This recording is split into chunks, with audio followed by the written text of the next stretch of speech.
ఎందుకు ఈ విధంగా చేశారు బిగ్ బాస్ హౌస్ లోని అన్న దానికి మీకు ఆన్సర్స్ కావాలనుకుంటే, అలాంటి క్వశ్చన్స్ అడగాలంటే ప్లీజ్ రైజ్ యువర్ హ్యాండ్స్. మీరు ఆ క్వశ్చన్ అడగొచ్చు. సంజన గారు are you okay ma'am? Yes. ఎవరైనా క్వశ్చన్ అడగాలనుకుంటున్నారా? Yes.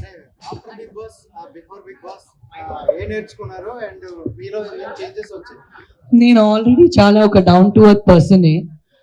So before Bigg Boss కూడా నేను అట్లే ఉండే. ప్రతి ఒక్కరికి నాకు చాలా వాల్యూ ఉంటుంది లైఫ్లో. నేను ఒక్క స్పూన్ రైస్ కూడా వేస్ట్ చేయను నా ఇంట్లో కూడా. అక్కడ కూడా అట్లే ఉండే. కానీ బిగ్ బాస్లో నేను ఏం నేర్చుకున్నానంటే, సపోజ్ మా ఇద్దరికి ఒక ఆర్గ్యుమెంట్ నడిస్తే బయట ప్రపంచంలో మేము వాట్సాప్లో బ్లాక్ చేసేసి లైఫ్ అంతా మాట్లాడము ఆ వ్యక్తితో, పొగురులో ఉంటాం. అది ఇమీడియట్గా మేము కరెక్షన్ చేసుకోవాలి. తర్వాత మీరు మాట్లాడతారో లేదో అది ప్రాబ్లం లేదు, కానీ ఆ ఒక బ్లాకింగ్ వల్లే చాలా ఇబ్బందులు అవుతాయి.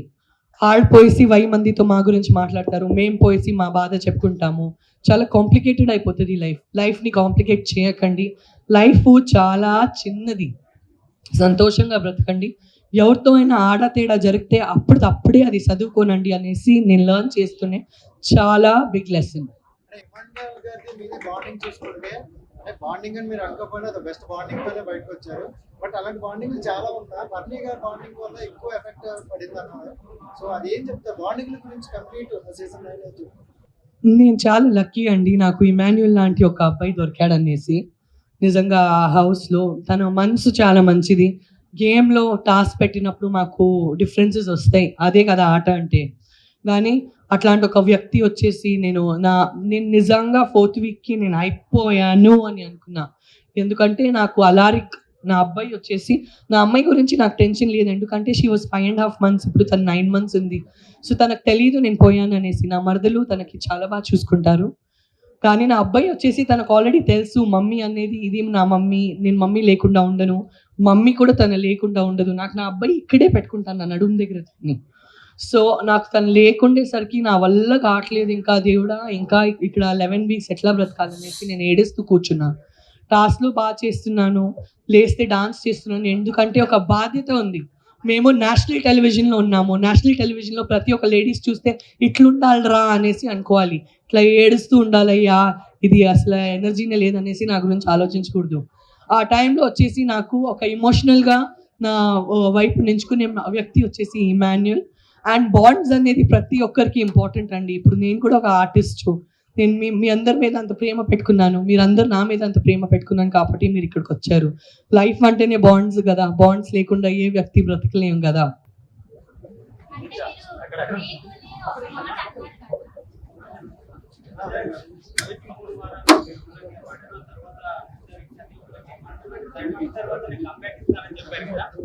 సో ఆ మంచి కంబ్యాక్ ఇచ్చారు, ఇవాళ అదే మిమ్మల్ని టాప్ 5 లో అయితే నిలిచింది. సో ఆ 3rd week తర్వాత ఏం జరిగింది? యాక్సిలరేషన్ ఇవ్వడానికి గల కారణం ఏంటి? సేమ్ చేశారు, నాకు తెలియదు, మీరు చెప్పండి. అంటే గేమ్ లో స్లోగా ఉన్నారని చెప్పేసి, యాక్టివ్ గా లేరని చెప్పేసి కామెంట్స్ వచ్చాయి. తర్వాత మీరు కంబ్యాక్ ఇస్తా అని చెప్పారు. సో కంప్లీట్ గా చేంజ్ అయిపోయింది మీ గేమ్. నేను ఎప్పుడు గేమ్ చేంజ్ చేయాలని అనుకోలేదు, నేను గేమ్ ఇలా ఆడాలి అనుకోలేదు, అలా ఆడాలి అని అనుకోలేదు. నాకు ఆ క్షణం ఎట్లెట్లా అనిపించింది అట్లట్లన్నీ పోయింది. కానీ అది 3rd week ఎలిమినేషన్ అవడానికి అది MEP most important player of the week.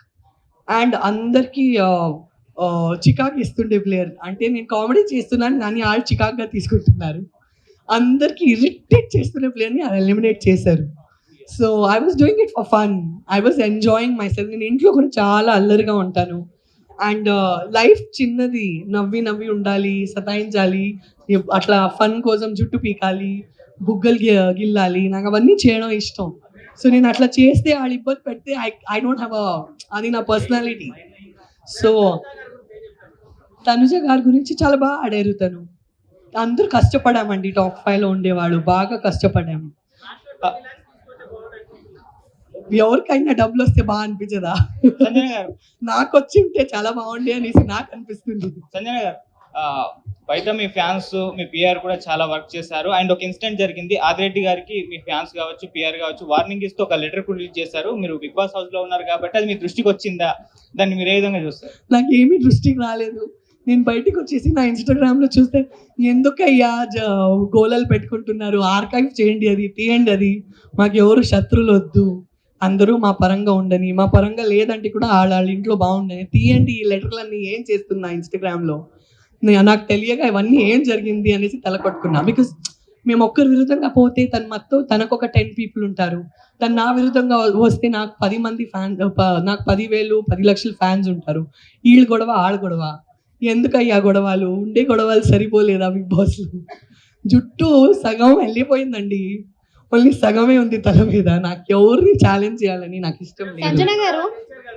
Sanjana గారు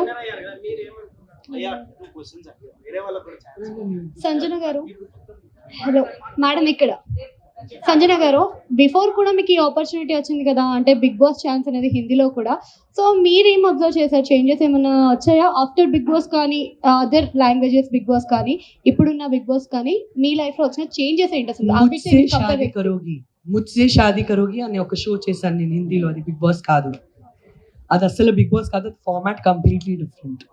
అండ్ ఈ బిగ్ బాస్ ముందు ఏదైనా నడుస్తుంటే మేము వెంటనే రెస్పాండ్ అవుతాము. బిగ్ బాస్ తర్వాత ఏదైనా నడుస్తుంటే ఆలోచించి రెస్పాండ్ అవ్వాలి అనేసి ఒకటి అర్థమైంది. అదొకటే చేంజ్ నాలో వచ్చింది. ఇందాక కూడా ఆలోచిస్తాను, ఇప్పుడు 3 సార్లు ఆలోచించి తర్వాత మాట్లాడతాను. ఒక వ్యక్తిగా ఆ చేంజెస్ మీలో వస్తాయి. ఎందుకంటే మీరు 100 కెమెరాలతో బ్రతికారు కదా,